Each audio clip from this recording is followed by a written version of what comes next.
Hello, everybody. You're reading with Jimmy. This is Jimmy. And today we're going to analyze The Signal by Guy de Maupassant. Hopefully you read this wonderful short story with Jimmy. And now we're going to take it apart, try to understand it, and appreciate it a little bit more. The short story by Guy de Maupassant is only 2,200 words, like some of his other stories. And the third-person narrator uses a technique of a story inside a story to paint an entertaining picture of a situation that is, well, interesting, to say the least. Wouldn't you agree with that? So here's what happened. By story in a story, I mean we have one of the women, the two women in the story, is telling the other woman a story of something that happened to her. And here's what happened. The Marquise de Rendon, who is recently divorced, is sleeping and woken up by her friend, Madame de Granger, who tells her a story about something that happened to her. She was observing a woman, a prostitute, across the street attracting men, and her gestures and how she did that. She decided to try it herself, so she attracted one who quote, pushed me in, shut the door, and as I stood there facing him, absolutely terrified, he kissed me, end quote. Despite her pleading with this guy, Granger tells her friend, quote, then I completely lost my head. I thought, I thought, that the best thing was to get rid of that man as quickly as possible. The sooner it was over and done with, you understand. So those dots are ellipses, right? There's pauses in the narration. Since I had to let him, my dear, and there was no other way. He couldn't have gone otherwise. I shot the bolt on the drawing room door, end quote. Her friend, Renadon, who she was telling the story to, had buried her head in her pillow and started laughing uproariously until the whole bed shook. So her friend is telling her how she had to give way to this guy who came in, right, and forced himself upon her. And her friend is showing sympathy by laughing so that the whole bed shook. The story ends with Renadon telling Gargenet to buy her husband a gift with the money that she, quote, earned. Anyway, the narrator.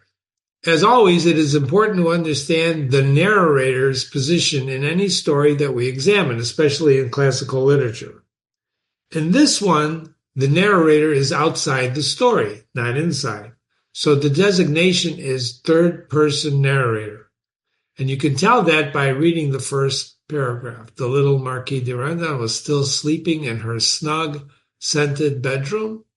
In her big, soft, sometimes it's nice to read with punctuation, low bed, between sheets of delicate cambric as fine as lace and as caressing as a kiss, pause, commas are pauses. She was sleeping in peaceful solitude with the deep, heavy sleep of a divorcee. Okay, that's a heck of a two sentences, but it sets the scene pretty good. Now, if this was a first-person narrator and she was narrating it, it would read very differently, wouldn't it? It would say, I was still asleep in my snug, scented bedroom, in my big, soft, low bed. See, it already takes a different tone, doesn't it? Between sheets. So we're not going to read this whole thing, but you could see the third person is outside the story, looking in and talking to us. The third-person narrator is not Guy de Maupassant. He's just the writer. The first sentence from the third-person narrator is a powerful one, and it sets the tone for the story. Note the word little, which is used in many places on the first page. She's little, her friend is little, you'll see. Note the adjectives that the narrator uses to describe things. Adjectives modify nouns, right? They modify things, right? So in this case, big, soft, low modify the noun bed. So you can see that if the third person narrator or the writer through the third person narrator wrote in her bed, it would be a different, totally different feeling than in her big, soft, low bed. You see, the use of adjectives helps the writer paint through the third person narrator. If you take this adjective away, the Marquis de Redon was still asleep. So that changes the entire meaning. And so I want you to understand that classical literature, every word means something. It's not like, the hack novels that are produced these days or the BS stories that are produced these days. These words mean things, and they paint a picture. They should be painting a picture in your mind. She has a snug, scented bedroom. It's not just a bedroom. It's snug and it's scented. Do you see what I'm saying? She's got the deep, happy sleep. Deep and happy modify sleep.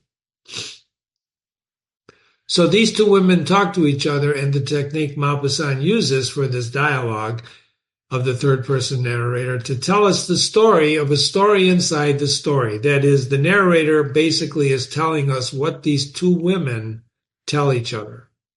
There's some exceptions, and we're going to listen in.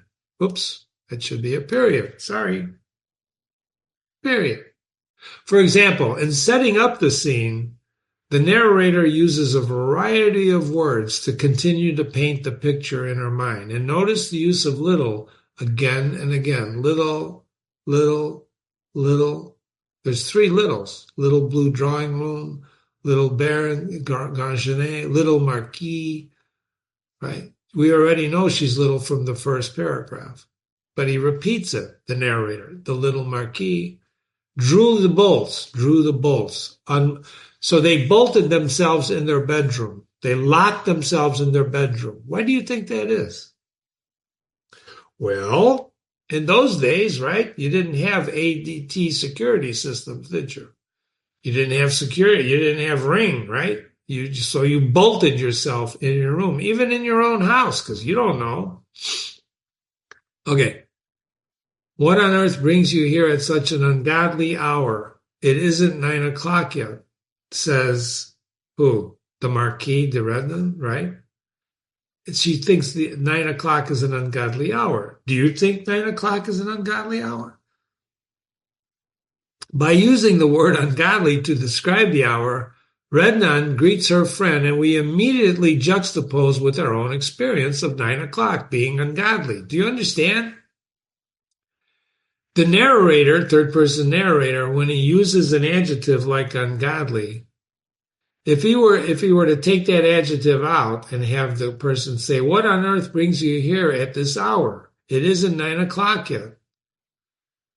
It's not an ungodly hour, it just isn't 9 o'clock. Ungodly makes her, that one word gives you an insight into her character. Redon, the lady who's going to listen to the story, thinks 9 o'clock is ungodly, which means she must stay up late. She doesn't get up early.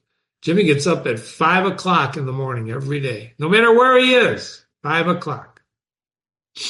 What time do you get up? We only see the third-person narrator a couple of more times before he disappears and lets the dialogue of the women take over and carry the plot of the story through. So here's one place. Granger started to cry, shedding those delightful, limpid tears. Delightful, limpid tears, which add to a woman's charms. You see it? Taking care not to wipe her eyes so as not to make them red, she stammers, "Oh, my dear, what's happened to me is horrible, simply horrible. I didn't get a wink of sleep. Just feel how my heart is beating." And she takes her friend Redmond's hand and she puts it on her breast. On that, who's saying this? The third-person narrator. On that firm, round covering of a woman's heart, which the male often finds so satisfying that he makes no attempt to find what lies beneath it. Beneath what's it? Beneath the breast. Her heart was indeed beating very hard. Which add to a woman's charm is the third-person narrator's comment. Now, In third-person narrators, readers, as readers, we have to believe what this narrator is saying. Otherwise, the story doesn't make sense. For example, the narrator could have just said that Grazier started to cry. But his narrator comment about the limpid tears adds to the texture of the scene. Do you understand that? Now, you don't have to believe narrators, but if you don't believe a third-person narrator, you're not going to understand the story. If the narrator was inside the story, talking to us, as there are in many of the different short stories and novels we've read, then if you catch the narrator in a lie, then he becomes what Jimmy calls, and what other people have called, an unreliable narrator. Reliable narrators are very important in stories and in life. If you caught your friend in a lie, what would you do? Would you ever believe him again? Her again? Think about this. So, his third-person narrator comment about limpid tears adds to the texture. It's as if a person were in the room. It's like watching and listening and then talking to us. So the third-person narrator is what they call the omniscient, the godlike narrator who's everywhere. And if you want to understand the story, you got to believe him. You understand? Or her. You have to suspend your own beliefs to understand and appreciate this story, any third-person story. So in third-person narration, it's almost as if you have to become the narrator. What the hell is Jimmy saying? Well, you have to know what limpid means if you're going to become the narrator. And limpid means clear. So if you go back and you look at what they're saying here, the delightful, clear tears that add to a woman's charms. Who's saying that? The third-person narrator. None of the women are saying that. She's not saying that. Grazier is not saying, well, I cried limpid tears. And neither is her friend. You're crying limpid tears. But the third-person narrator is saying that, and he's saying that those tears add to a woman's charms. Well, Jimmy, I don't believe that. In fact, I've never seen a woman cry. Well, good for you. I'm saying if you want to understand this story, you got to understand this is the third-person narrator telling us something, that it adds to a woman's charm. He's basically saying when a woman cries, she's charming. Do you believe that? No, I don't. Okay, good. Suspend your belief and believe it for this story. The third-person narrator is telling us that tears, a woman crying, adds to her charms. I can tell you, for example, I've seen my mother cry when her stepmother used to come in, and she used to yell at my mother until when I became a teenager, I finally threw out my grandmother, and she never came back to the house. We lived in it's a long story. Anyway, when my mother would cry, I didn't find my mother charming when she cried, because she was crying because she was hurt. She was hurt. There's different tears. When you produce tears of, Jimmy, I was crying when I was laughing my butt off the other day. You can cry when you laugh. Tears are a natural thing that happens that, you can't control yourself sometimes. You just cry, right? You cry. Did you ever have cry? This narrator is telling us the tears add to a woman's charms. But we don't know yet what that means because we don't know her story. So, the narrator is saying tears that are delightful. You have to believe that. You understand? You have to believe it for the moment. Now, we have to believe the narrator or the story is not going to make sense. Because she does cry later too. In other words, the third-person narrators are omniscient and they always tell the truth. Ladies and gentlemen, they always tell the truth. That's important. Always. Well, how can you say that, Jimmy? What if they're lying? They're not lying. They're telling you the truth. The third-person narrator is the omniscient, reliable narrator in classical literature. If he's inside the story, he could be lying, and we have evidence of that in some of the stories you've read with me. For example, when you narrate something to another person, only you know if you're telling the truth, right? That other person doesn't know. They have to believe you. They have to, make a leap of faith to believe you because you're in the story. You're the first person narrator telling me a story, and they don't know if you're lying. They can't see inside your head. In the case of classical literature, we have no choice. We have to believe a third person narrator. Now, if it were a first person narrator, we believe it until we're proven wrong. So like in life, when someone tells you something and you believe it or not, and if you do believe it, maybe his actions, her actions later on will contradict what you heard. You see what I'm saying? Narration in classical literature, we study narration because it's very important. Not like this pop, novel stuff that's going, wherever you don't even know sometimes who the narrator is. We're talking classical literature charged with meaning. Any questions? Jimmy at readingwithjimmy.com. Jimmy at readingwithjimmy.com. So when Grazier takes her friend's hand, and puts it over her heart, the third person narrator shows up again. And this is probably the last time the person shows up, the third person narrator. She put it on her breast, etc., etc., etc. And we read this, and her heart was beating very hard. Now, the third person narrator is saying men can be jerks. By the way the narrator said this, Grazier or Redmond didn't say this. The third person narrator said this. And what's he saying? That men can be jerks because they don't look for what's beneath the breast, the heart. They don't look at a woman's heart. If you saw The Witches of Eastwick with Jack Nicholson, where he plays the devil, there's a great scene in there where the witches and they're talking to the devil. And Jack Nicholson, if you know him, he's a great actor. He looks at them and he goes, men can be such, and I'm not going to say the word, but it starts with A. It's an editorial comment, and not all third-person narrators talk like this. You understand?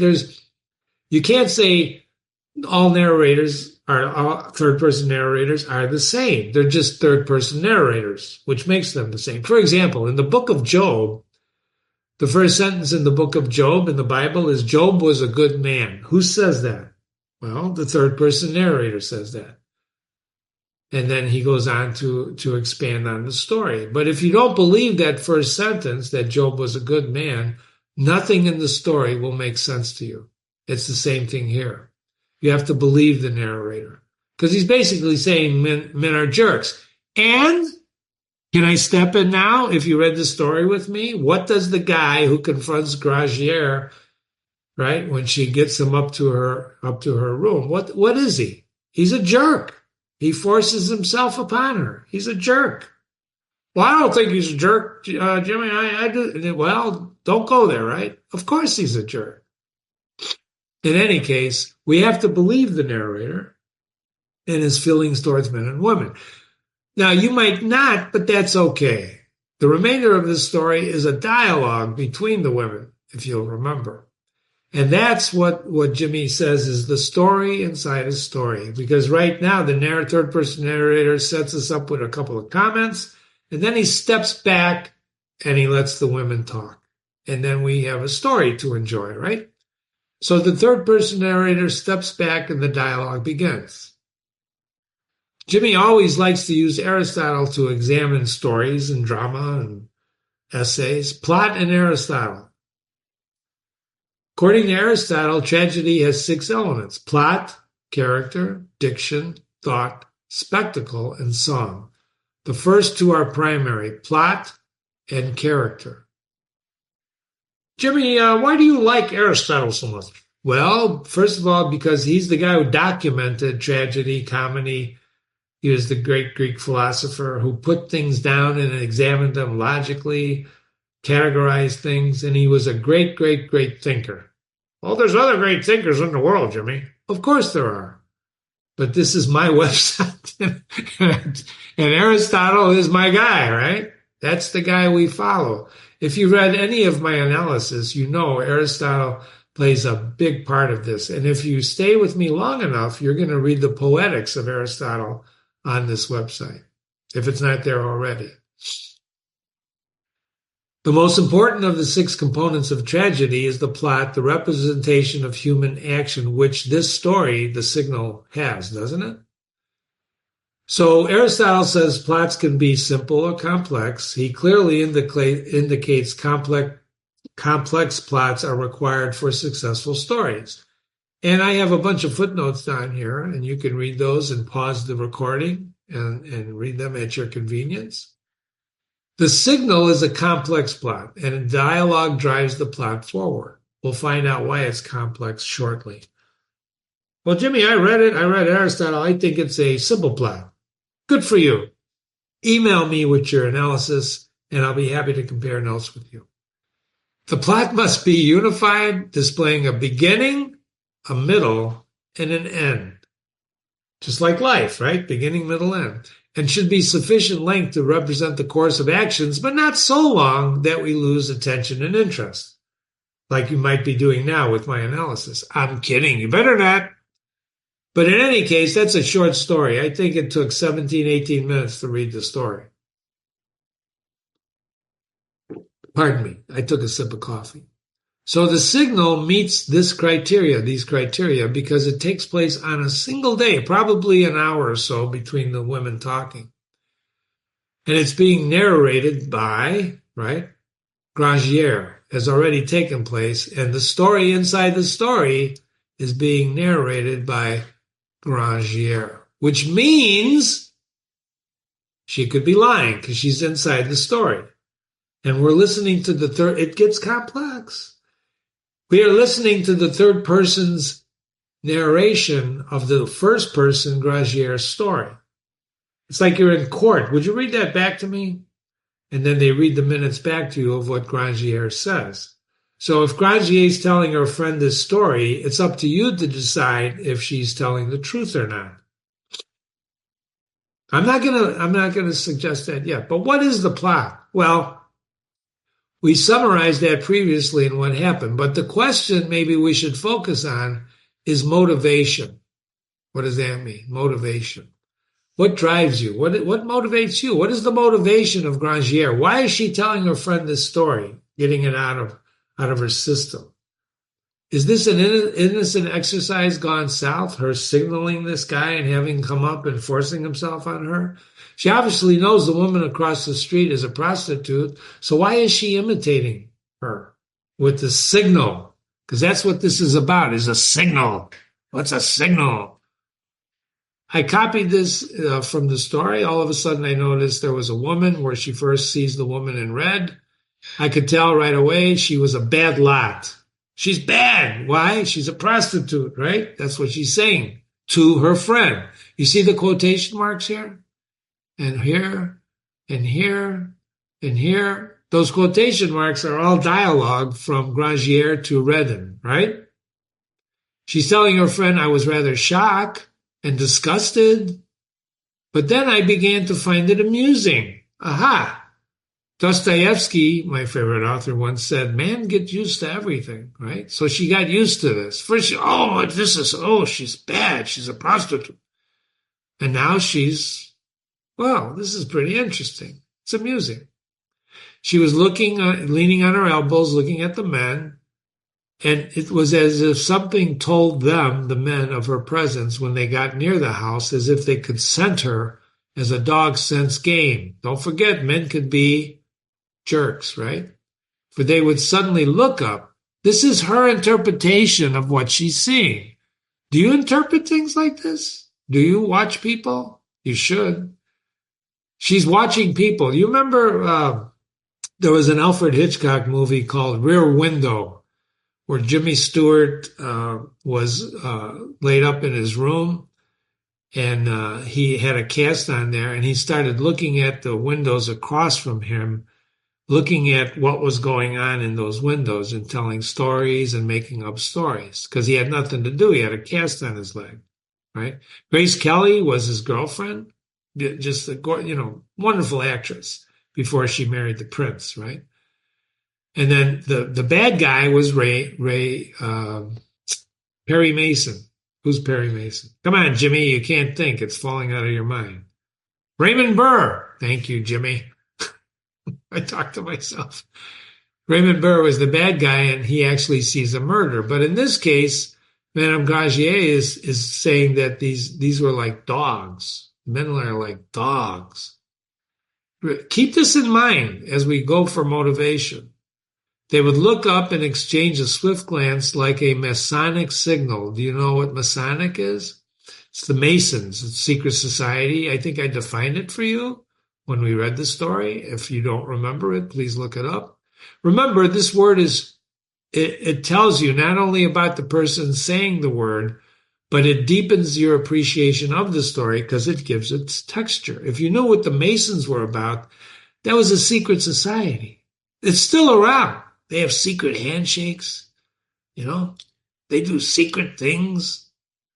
Her look said, we're going to examine this, like to come up, and their looks replied, no time, or some other day, or broke, or in the case of a respectable family, you shameless hussy.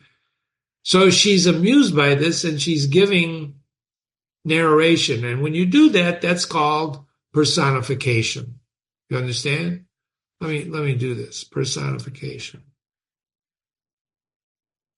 So personification is giving inanimate objects personality, life, something, right? Like a barrel. You give a barrel personality. The barrel said, so she's looking at these guys, looking at her, and she's interpreting the looks. They're not saying this.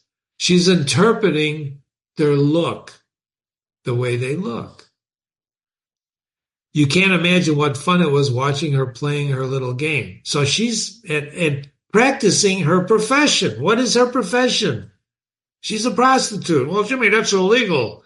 Well, in these days, it wasn't. And if you go to certain cities, it's not, right? And even when it is, the profession is practice, isn't it?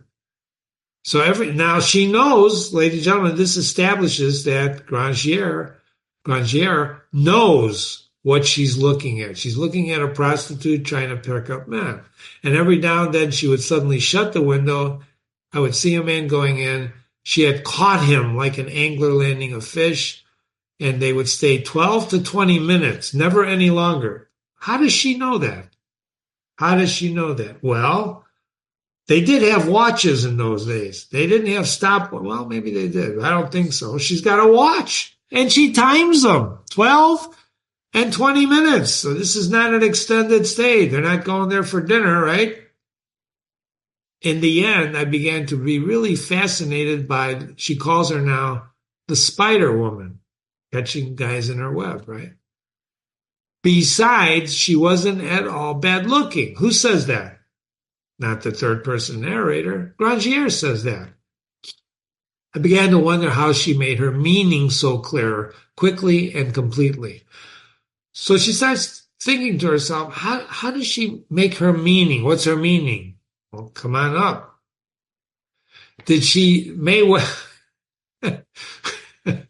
Mae West was a great actress, old actress, right? Old-time actress from old movies.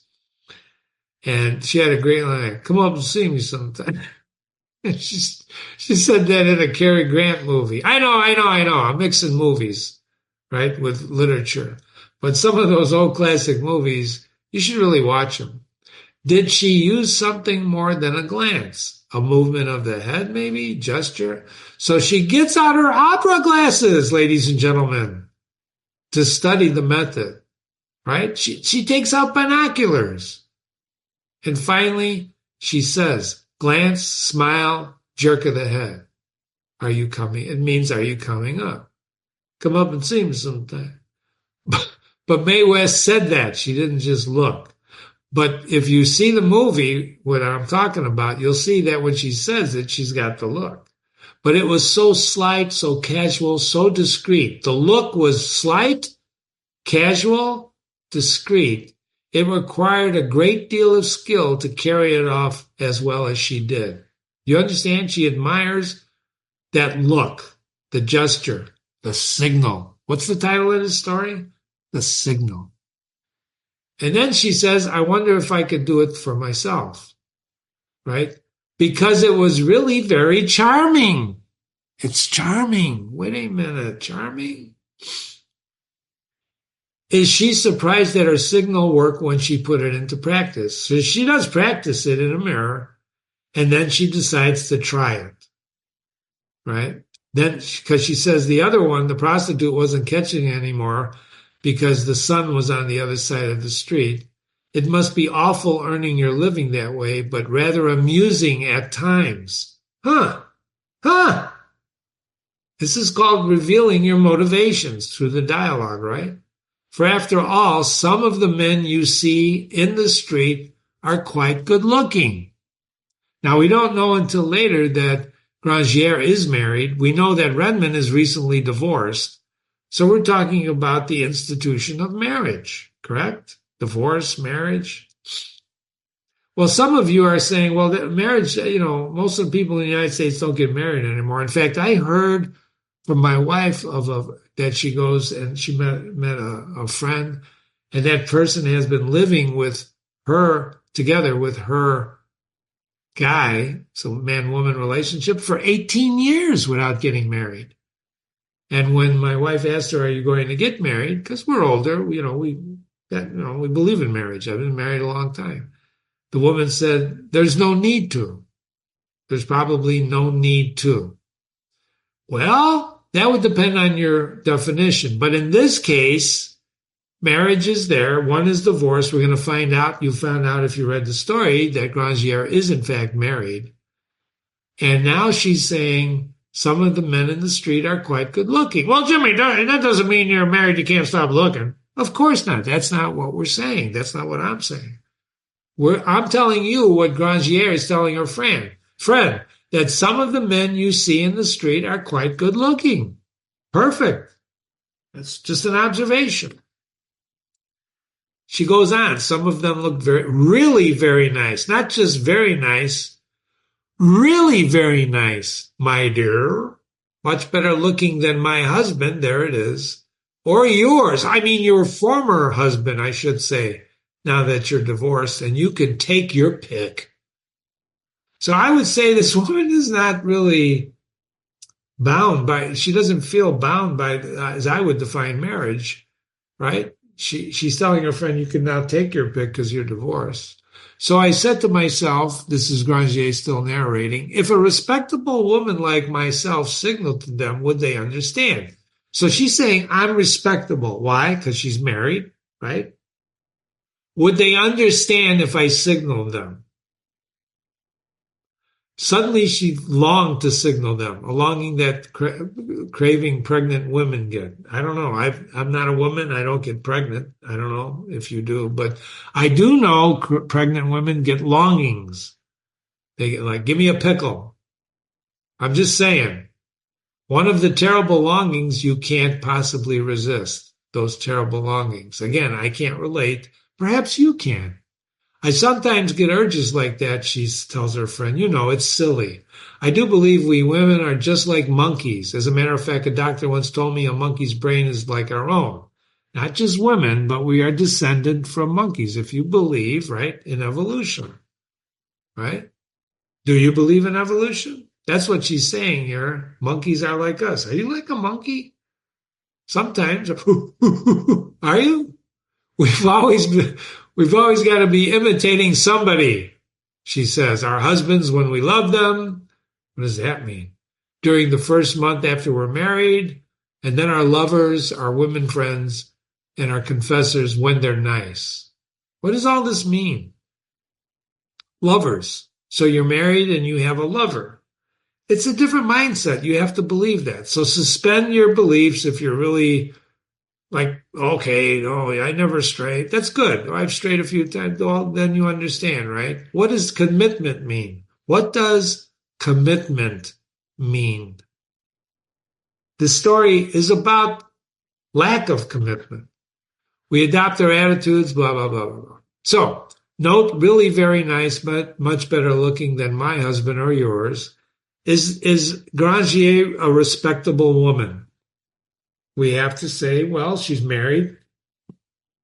Based on what we read, I don't know. Because she puts what she saw into practice. She gets a guy to come in. He forces himself on her, or so she says, right? And she also can't control herself. Do you follow every urge you get? Do you do that? Or do you control your urges? What do you do? A doctor told her that a monkey brain, we talked about that, and you know the rest of the story. The signal worked. It worked. She signaled, the guy came up, and the next thing you know, boom, right? And he's coming back the next day, and she's crying to her friend. She doesn't know what to do. That's really the plot, right? One more word on plot. Aristotle's concerned with simple or complex. The simple plot is a change of fortune that doesn't come about through reversal of the situation.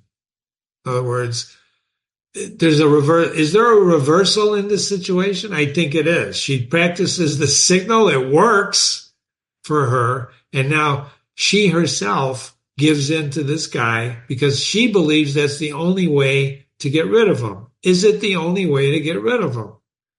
So you have to ask yourself, why did she even do this? Why did she do this? Was she that bored? Was she bored? We can have a wonderful discussion, but I don't want to take up too much time. Recognition in a complex plot, the change of fortune comes from the events preceding it. That's what happens here. She practices the signal, she executes the signal works, the guy comes in, and she believes the only way to get rid of him is to satisfy his urge, right? I think we can conclude this is a complex plot. Because of the reversal, her signal works. That changes the situation entirely, which signals tend to do. Signals change things. In fact, as I recollect many of the stories I've already read on this website, we don't often talk about it, but there are physical cues in these characters that do things besides the dialogue. So if you're wondering the difference between a comedy and tragedy, he finds tragedy deals with serious, important, virtuous people. Or comedy deals with less virtuous people. One of the underlying threads in this story is virtue. What is virtue? What is commitment? What does sexual activity have to do with commitment? That's what this is about, isn't it? Focuses on human weaknesses and foibles. Aristotle cautions his readers to understand characters presented in a comedy as more ridiculous than evil. So tragedy, you're going to have evil. Comedy, you're going to have not evil. They're more ridiculous. Are these ridiculous characters? They kind of are, aren't they? So this is not a tragedy, is it? Would you say this is a tragedy or a comedy? I think this is kind of a complex plot tragedy or comedy. Comedy, right? Don't forget, what was her friend Redmond doing when she explained all this to her? She was laughing until the bed shook. I don't know if I'd be laughing when my friend was telling me this. Anyway, so maybe you think it's a comedy, which it fits, right? Don't forget the ending. What does she do? She asks her, what should I do with the money he left behind? And by the way, it was probably about $20 in those days. What should she do? And her friend says, wait, I've got it. Buy your husband a gift. Well, that's an interesting comment. So character, I won't belabor this too much, but character was the second most important component of a tragedy after plot. He argues characters should be believable. Did you believe these ladies? Well, Grangier is telling the story. Do you believe her?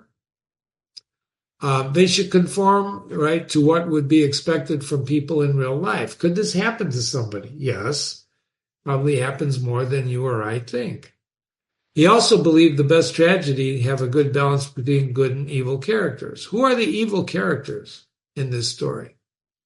Would you say the man is evil? Well, wait a minute. She gave him the signal. Yeah, but she also said, no, go. She pleaded with him to go, and he wouldn't go. He wouldn't go. So she gave in to him. Is he a good guy or is he an evil guy? Is she good or evil? You see, good and evil are not that easy. Why? Because people in classical literature and in real life are more complex than you may think. It's not always simple, black and white. He's good, he's bad. It's complexity in here. People are complex. Motivation is complex. And if you're going to understand why this lady did what she did, you have to understand through her narration, because the third person narrator is not telling us if she's good or bad. He's leaving it up to us to decide through her dialogue with her friend whether she's good or bad. And also how Redmond is. Is she good or bad? The way she treats this narration of her friend's experience. Anyway, this characterization in The Signal doesn't go as deep as Hamlet, but we get to know these people fairly well, don't we? So this is we're about the moral character. Aristotle believed moral character determined the structure of the acts that these people do, and with justice and friendship. In this story, two women, as well as the prostitute, act according to their moral characters. And so does the guy. We've got two men, the prostitute, right, and a man. Those are your characters. And we hear about these characters through Granger, who narrates them to her friend, and about the signal. From respectable to non-respectable, like the woman across the street. The minute she used that signal, the minute she gave in to the guy, she became like the woman across the street. So the question you have to ask yourself is, did she know what she was doing? Did she know what she was doing? Or was she just funning? Was she just having a little fun? Maybe the theme of the story is be careful what you signal for. You've heard be careful what you wish for. Be careful what you signal for. Aristotle believed characters cannot act without reference to the situation. He also believed passive characters would produce no action and have no place in drama. So there are no passive characters in here, are there? Except for the maid that maybe draws the windows open when the two women first meet in the beginning of the story. The characters always act with reference to the situation that they're in. And what might seem like innocent fun turns out to be kind of tragic or comical, depending on your point of view, right? Email me, jimmy@readingwithjimmy.com. Tell me what you think. And they're developed in depth, and they seem to be believable and lifelike. And this involves giving them personality traits and emotions and goals, like laughing till the bed shook, right? And that's the case of these two ladies. Thought. Aristotle's concept of tragedy, thought refers to the underlying theme. What's the theme of this story? The deeper meaning. What is the deeper meaning of this story? What do you think? What is the deeper meaning? The signal seems to be clear. Be careful what you signal for. Or, more accurately, be careful about your body language. Be careful about your body language. Do you understand? This short story is all about body language, isn't it? How people communicate without words, with their gestures, conscious, unconscious. Body language is something, unfortunately, that's part of all of us. Okay? Whether we know it or not, whether you control your body language or not, whether you're aware of body language or not, you should be. So Jimmy's going to finish this analysis with body language. You ready? Let me take a sip of coffee.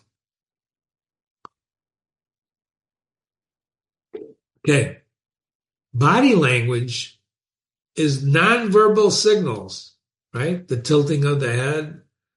Cues to use to convey thoughts, emotions, and intentions. Your body language is gestures, facial expressions, your posture, your eye contact, your lack of eye contact.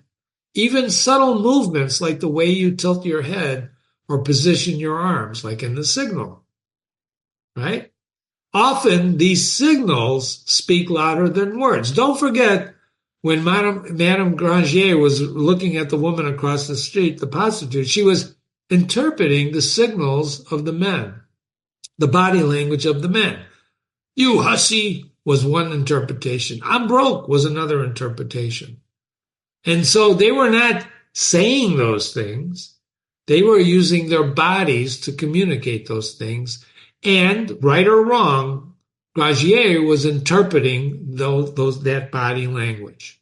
She knew enough to study the other one, right? She took the binoculars out to study what that was that got those guys into the house. As they reveal, your body language reveals underlying emotions. And when you make a gesture with your finger at someone, for example, you know which finger I'm talking about.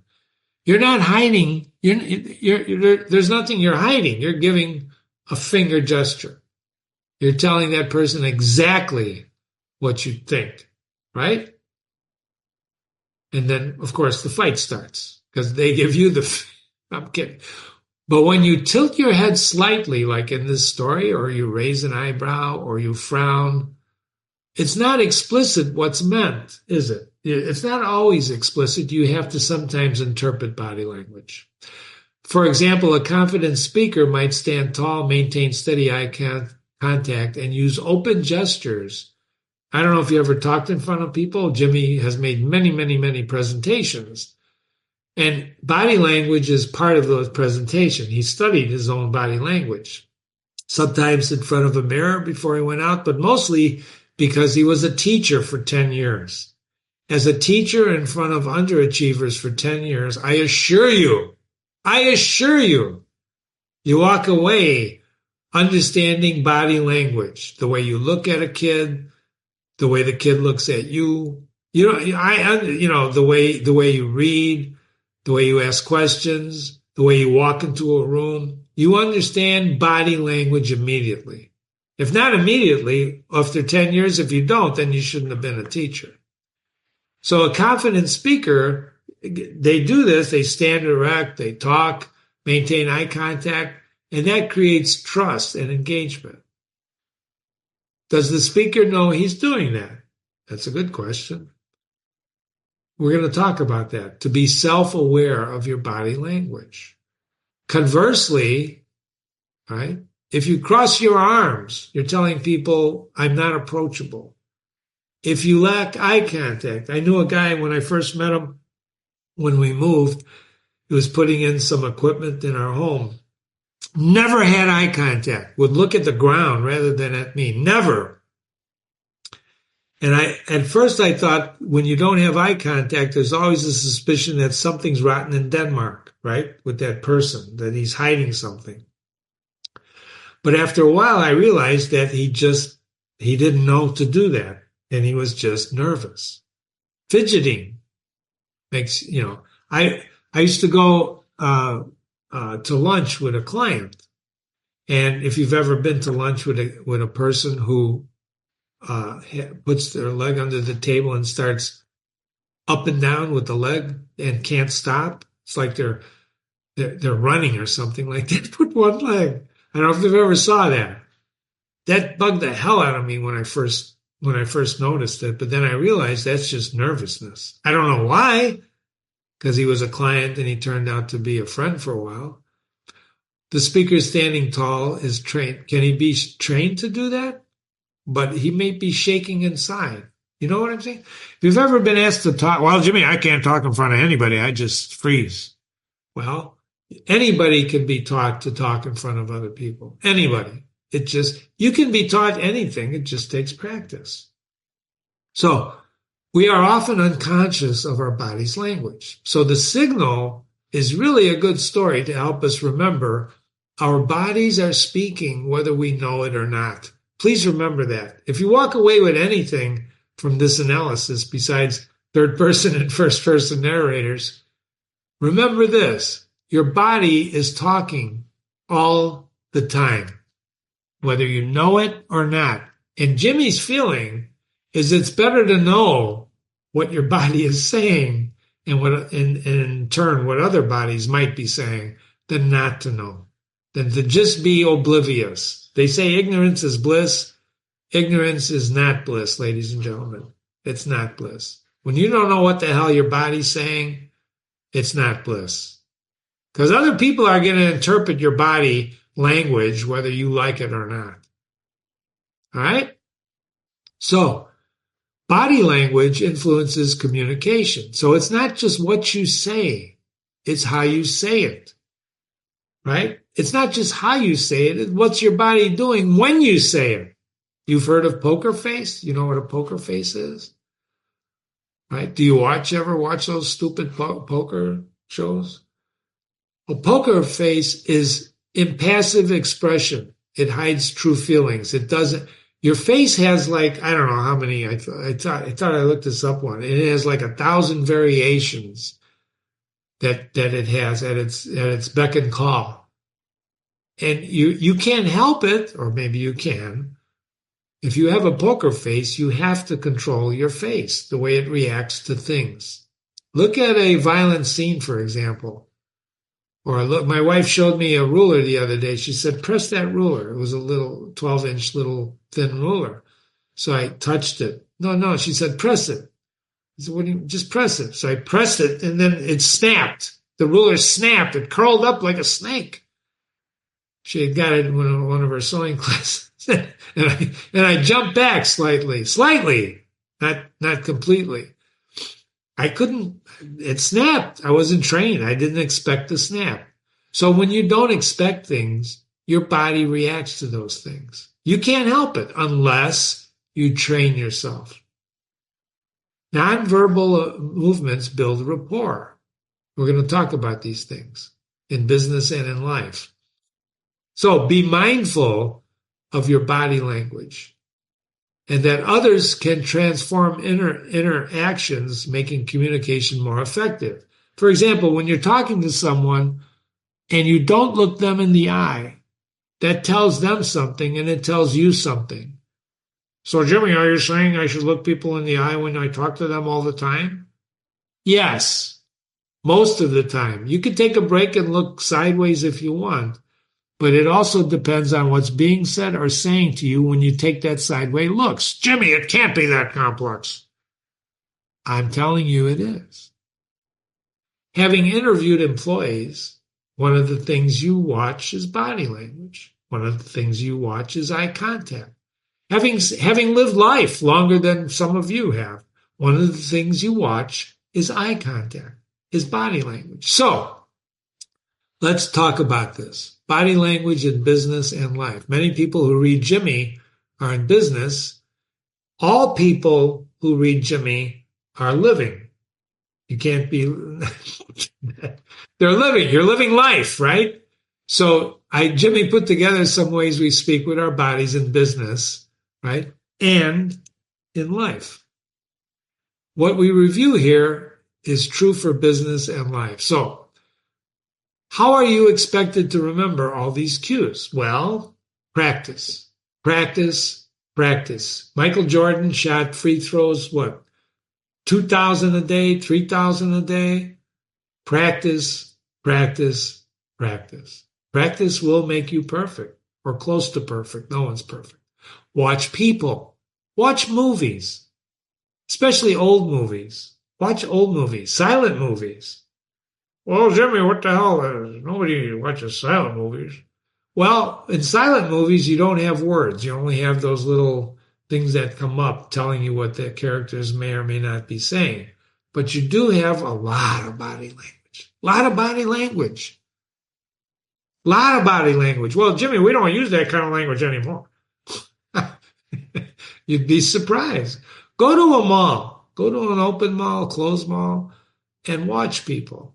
Well, Jimmy, I don't want to be a peeper. No. I don't want you to be a peeper. I want you to watch people. Just watch people, listen to people, observe people. Did you ever see two people talking to one another? For example, when you go to a restaurant, sometimes you can't help people are talking so loud to each other, right? Or you watch. These days now, two people, when I go to a restaurant with my wife, two people will sit down and immediately take out their cell phones and they don't talk. Well, that tells me something. Doesn't it tell you something? Doesn't it tell you something? If the first thing you do when you get to breakfast is take out your cell phone and start looking at your phones instead of talking to the person you're with? Of course it tells you something. Well, what does it tell you? I'm not saying it's good or bad. I'm just saying it tells you something. So watch people. Watch yourself. What do you mean watch yourself? There was a guy reading a book the other day. We were at breakfast. He's alone. He was reading his book, and that's all. He was reading his book. He was into his book. He didn't move. He was just reading his book. Now, I didn't watch him all the time. That would be creepy. But every now and then I would glance at him, and he would still be in that same position reading his book until the food came. Then he put his book on the side, started eating his food, but he kept reading his book. Kept reading his book. Obviously he liked the book. It looked like a thick book. I didn't ask him what he's reading. So, handshakes. A common greeting among business people. Sometimes in a casual business, you kiss people, you used to kiss people. You remember COVID? You know how I knew a certain person was full of doo-doo when he was trying to control people's reaction to the virus? I'm not going to mention any names, but you know who I'm talking about, right? The doctor, right? He wanted to ban handshaking. And he said this very early in COVID. If it were up to me, I would ban handshaking. Ladies and gentlemen, that's when I knew that guy's not all there. That guy's just not there. He's evil. Handshaking, even in Roman days, they didn't shake. They grabbed each other's arms. You grab people by the shoulders. You touch people. It's common. You greet people, right? And in business, some people in New York, they kiss. I don't kiss, right? Some people, Jim doesn't kiss. Jimmy doesn't kiss. But they shake. Jimmy always shook hands. Always. Do you shake hands firm, limp, or overly strong? There's ways to shake hands, right? And I've shaken a lot of hands. And there's a delicate balance between overdoing it and underdoing it, like a fish. When you shake hands like a fish, you walk away and go, holy cow. Posture. Posture, I would suggest Aristotle, the golden mean. Stay in the middle. Don't be upright. Don't be slouched. Don't lean forward. These are things. Upright signals confidence. No, it doesn't, Jimmy. Sure it does. Sit up straight, my mother used to say to Jimmy. Sit up straight. If you slouch, you're disengaged, you lack energy. When I slouch, I immediately fall asleep. It's true. Yes, Mrs. Lack of confidence. So, really? Yes. If you go into an interview, for example, and you sit down and you start slouching, what are you saying? Well, I'm not saying anything, Jimmy. Well, you might not be saying anything, but I assure you the interviewer is reading something. Leaning slightly forward demonstrates interest, but you don't want to lean forward entirely and just take up the guy's space. If you lean back, boredom, resistance, overconfidence. These are just some comments. You can Google these things and read them. I pulled together some of these things to let you know body language means things. Eye contact. Somebody said the eyes are the window to the soul. Did you ever hear that? Well, Jimmy, I don't believe I have a soul. Well, tough luck. Because you do. It's your personality, silly. It's your personality. And when you look at people, your eyes are so expressive, unbelievably expressive. Just read some poetry, some great poets who wrote it. So maintain eye contact, confidence, steadiness.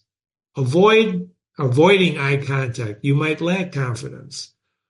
Well, do I have to look all the time? No. There's a balance, right? Follow Aristotle, the golden mean. Remember that. Excessive staring. Did you ever stare at something and lose consciousness? And space out? Oh, excuse me, I spaced out for a moment, right? You got to be in the moment. You cannot space out. Looking away frequently, maybe you're bored, distracted, or you're shy. Jimmy, should I apologize if I keep looking away? No, no. Rolling your eyes. Have you ever rolled your eyes?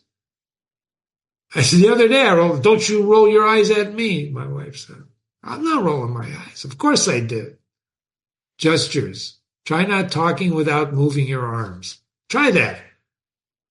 Put your arms on your side and try talking. Don't do any arm movements. It's tough. Try it. Try it. When I'm analyzing this and I'm talking to you, you don't see me, and I don't want you to see me because I'm waving my arms, I'm running around, I'm hitting the mouse, I'm moving. Open hand, honesty, openness, making you appear approachable. Come on, what are you thinking? And you put your hand out. Pointing, feel accusatory. You watch television when politicians point. They make a fist, and instead of using their index finger to point at you, watch them next time on television. They turn that index finger in, and they'll still point, but they're pointing with their fist, not the index finger. I want you to watch. This is why I say you should watch stuff. They don't point like when you reprimand your child. You just listen to me, Johnny. And you're shaking your index finger at the kid, right? Or look at that, and you point with your finger. You're pointing, right? You're gesturing. But what people do, politicians especially, these son of a guns, they bend their index finger inside, and they bend that index finger, and then they point. They make a gesture with their fist. But they're really pointing. It's kind of like, it's a half-assed point. Sorry. I don't like it. If you're going to point, point. Thumbs up, facial expressions, not affectation. Don't fake a smile. You can fake it, but it comes through. You can't fool people. People are not stupid. Well, sure, Jimmy, some of them are, of course, but you can't fool people. You won't be able to fool people. You may think you're fooling people, but your body is going to give it away. We were at a concert the other night. It was a classical music concert. Horrible. I just don't like that composer that they were having. There was a woman in front of me knitting throughout the entire performance. We left early. But throughout the performance, she's knitting. She's knitting. Like, in those scenes from the movie when they were guillotining the French, the French king and queen, and you'd have these women sitting by just knitting while the heads were rolling in the guillotine. She was knitting for the whole performance. Very annoying. But it was behavior, right? She was just either nervous. I mean, she was still listening to the music theoretically. I don't know.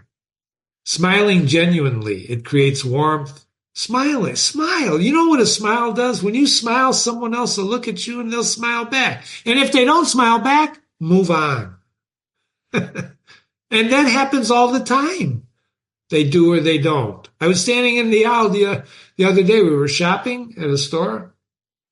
It was not a narrow aisle, but the aisle wasn't huge, wasn't really big, right? It wasn't like a Costco. So I'm standing in the aisle, bending down, reading a label, and my wife was behind me, and the cart was there in the aisle. And all of a sudden, I hear my wife say something. Oh, pardon me. And she moved the cart back because there was a lady trying to get through. And I looked at her, it was an older lady, and I said, pardon me, I guess my butt was in the way.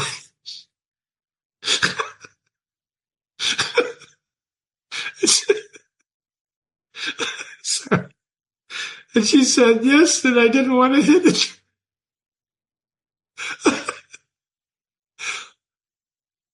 This has nothing to do with facial expressions, except if you saw the expression on her face when I said, oh, I didn't realize my butt was in the way or whatever the hell I said.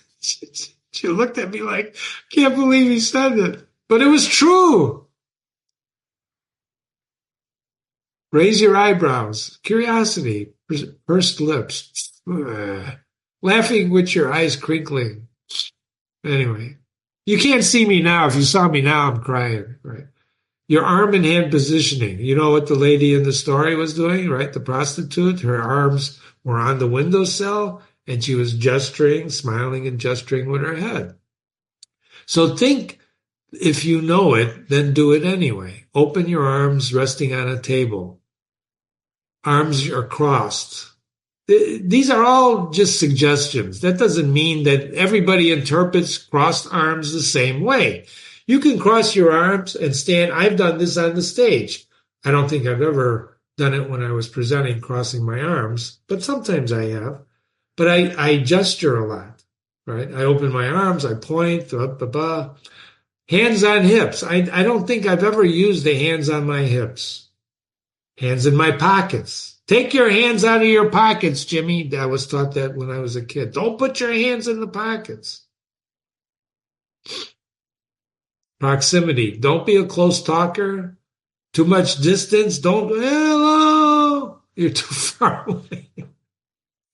Well, and that's why COVID was such a shell game, because, you know, you had to be 6 feet. Who determines 6 feet? Really? Come on, please.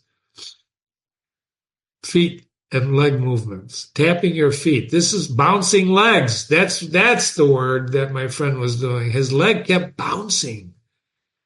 He was nervous. He's got a lot of nervous energy. That's what I interpreted it at, because no matter what meal it was, his leg would always bounce. The same leg.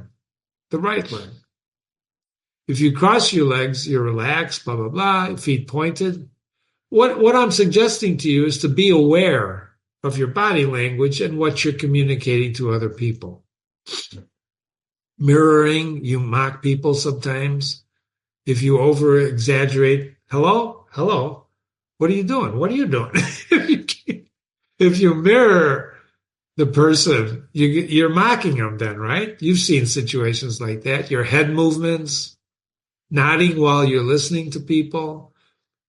You want to tell people you're engaged. If you stand there with a poker face and they're talking to you, then you're not, what are you telling the person?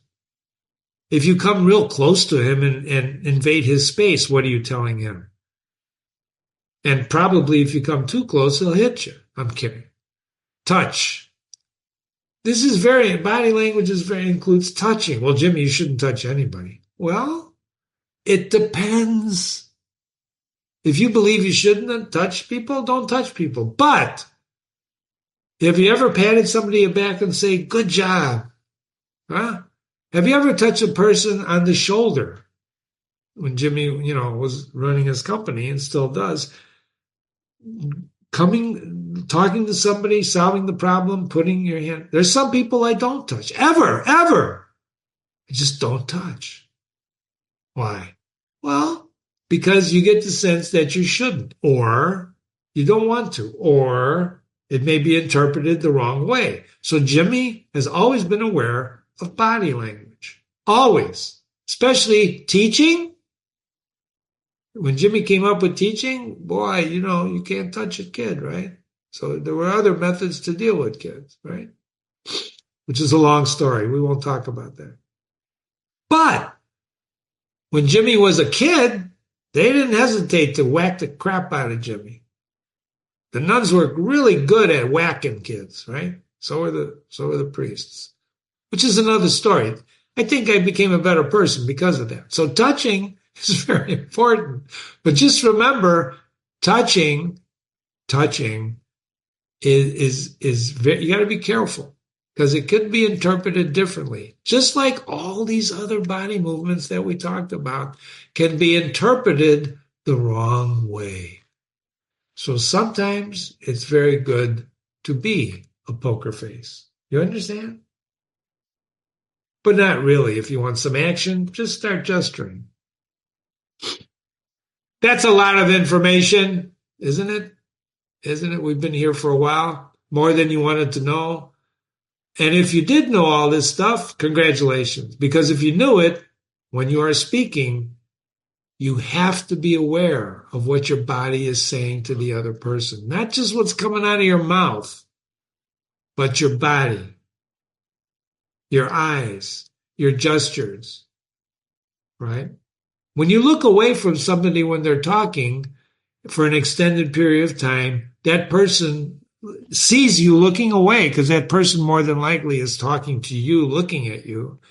That person's going to interpret you looking away as if you're either thinking or whatever you're doing.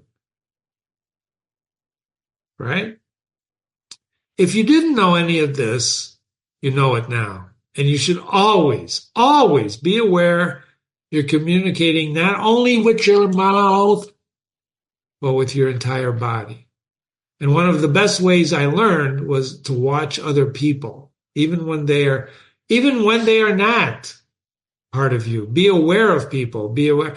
Law enforcement calls this situational awareness. When you're around, and situational awareness means you're aware of the people around you, your circumstances. You understand?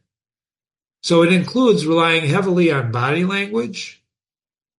For example, Border Patrol can instantly tell when a child being brought across, right, through the is part of a family or not through the border.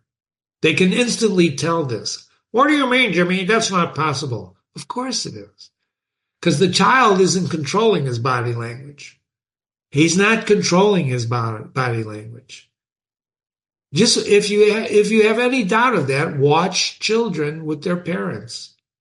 Watch them. You can tell when a child, especially if you're crossing illegally, right? Or you're doing something. And you go to a store, watch body language. Watch what husbands do when they shop with their wives. Some husbands go sit down in the chair right by the door and start looking at their phones or reading their book or whatever while the wife goes shopping. Some shop with their wives. Some carry their wife's bags. Others are not even there. I don't even know if they have a husband. And then direct yourself. Watch yourself and tell yourself how to act. Jump outside yourself. This is not schizophrenia. You may develop, read this quote with me. You may develop the game of your life and lend it animation. You may complicate it and enrich it as you please. Pardon me. It lies in your hands. And just as madness, in a higher sense, is the beginning of all wisdom, so is schizophrenia the beginning of all art and all fantasy. I'm not saying you got to be schizophrenic to be an artist or fantasize. This is from a book called Steppenwolf by Hermann Hesse, which is one of the great books. It's probably a classic. It may be approaching to be a classic, but it's definitely worth your reading. And what he's saying here, that this, ladies and gentlemen, this is your life. This is your life. And you lend it animation and complicate it and enrich it as you please. So if you're reading with Jimmy, if you stuck around for this analysis of this very beautiful The Signal short story, I thank you very much from the bottom of my heart. Because time is the non-renewable resource. We'll never get this time together back, right?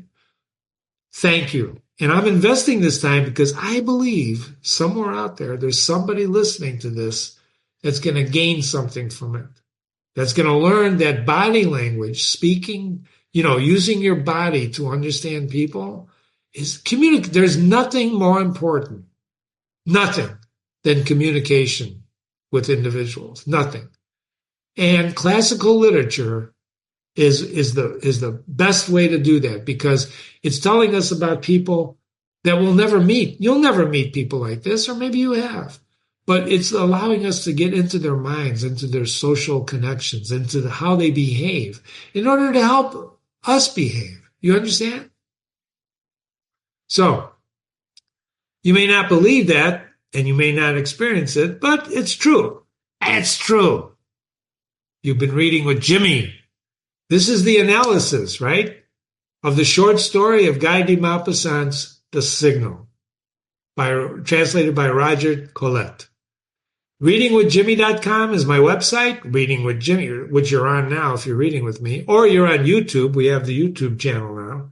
You're readingwithjimmy.com, readingwithjimmy.com. Email me, Jimmy@readingwithjimmy.com, Jimmy@readingwithjimmy.com, and be careful what you signal. Have a great day.